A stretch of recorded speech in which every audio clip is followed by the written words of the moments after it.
E por que a educação é tão ruim?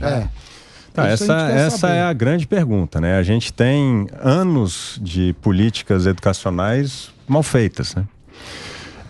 Vamos começar assim do início. Acho que é importante entender isso, né? A Constituição brasileira, ela define que a responsabilidade pela oferta da educação básica no Brasil em estados e municípios.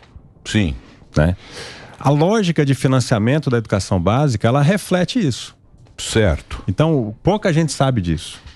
Né? Mas, por exemplo, de cada R$100 que é investido na educação básica brasileira, 97 são recursos que vão diretamente para estados e municípios.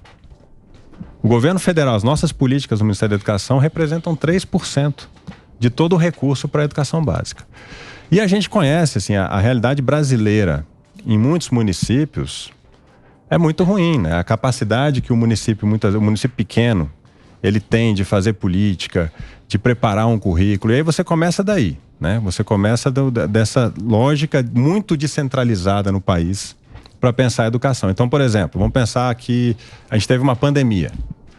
A pandemia, a gente teve uma dificuldade muito grande com a questão da tecnologia, certo? Sim. Nós tínhamos dificuldade de ensino à distância, falta de conectividade nas escolas, não tinha plataforma de ensino.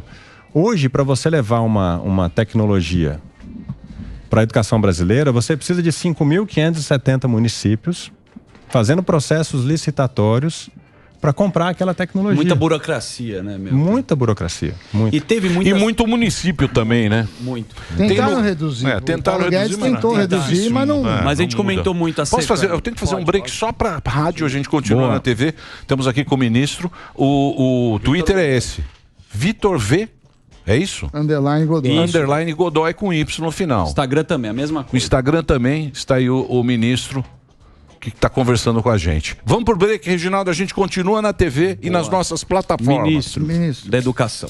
A gente estava falando da pandemia e a gente falou muito aqui as sequelas do ensino para as crianças que ficaram em casa. Como foi a estratégia para retomar o ensino para essas crianças que ficaram com essa dificuldade? Eu queria começar falando um pouquinho do que a gente herdou de educação, né? Vamos pegar o retrato da educação brasileira em 2019.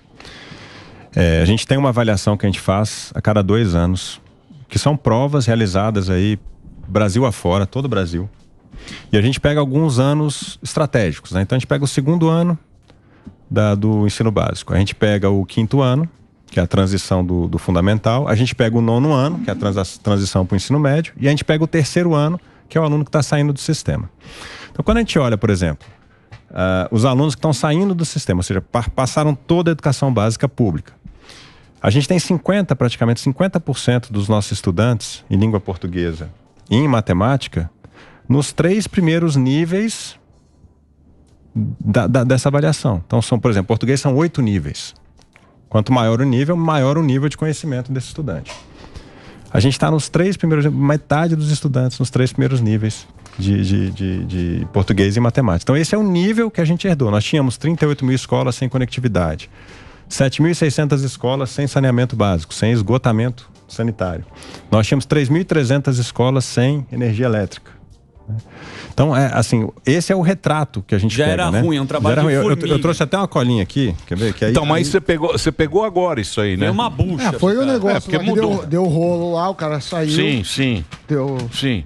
Não, é do Bolsonaro, tem um monte de ministro, né? Você é o... Aí você tá quanto tempo nisso? Eu, como ministro, desde março.